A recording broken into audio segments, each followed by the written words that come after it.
इससे ज्यादा कोई ठीक है। रजवंत जी, जो एक आप कह रहे थे कि ये पार्टी छोड़ने से पहले के बयानबाजी इस तरह से कर रहे हैं, लेकिन सत्यव्रत शास्त्री जी तो कह रहे हैं कि बीजेपी में जो आवे वो फिर ना जावे, और जावे तो पछतावे।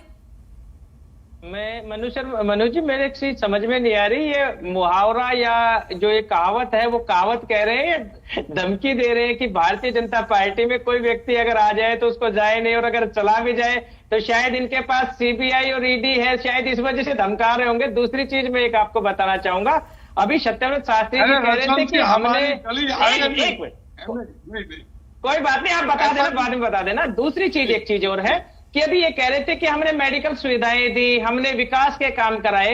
मैं सत्यव्रत शास्त्री जी, आपका नंबर आए तब बता देना, कोई 8 साल में आपने कोई ऐसे 8 प्रोजेक्ट राव साहब ने कराए हो या आपने कराए हो, आपकी सरकार ने कराए हो, कोई बड़े 8 प्रोजेक्ट मुझे बता दीजिए। साल का एक तो बनता है, आखिर इस इलाके ने हमने चुना है, सारी चीजें हैं, इस इलाके की जनता का विश्वास बनता है। 8 प्रोजेक्ट कोई आप बता दीजिए, मैं आपको नहीं कहूंगा। दूसरी चीज एक और आती है कि राव साहब जब माहौल बनाते हैं तो वो हमेशा स्टेट गवर्नमेंट को ही कटघरे में खड़ा करने का काम करते हैं। जब वो कांग्रेस में थे तो उन्होंने कभी भी सोनिया जी के खिलाफ कुछ भी नहीं बोला, तभी उन्होंने कभी राहुल जी के खिलाफ कुछ नहीं बोला।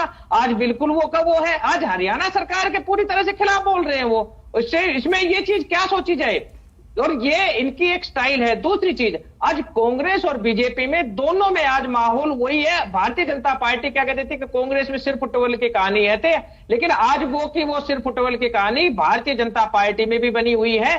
चाहे हरियाणा की, अगर दक्षिण हरियाणा की बात करें तो यहां पर इनके बड़े नेता राव इंद्रजीत सिंह है, उनके चेयरमैन है अरविंद यादव, उनके बीच में पूर्व विधायक इनके रणदीप कापड़ीवास है, उनके बीच में इस प्रकार का माहौल बना है। अगर रोहतक की बात करें तो मनीष ग्रोवर और सांसद साहब है, उनके विचार नहीं मिल रहे। चौधरी बीरेंद्र सिंह है, वो सरकार के कहीं ना कहीं कटघरे में खड़ा करने का काम करते हैं।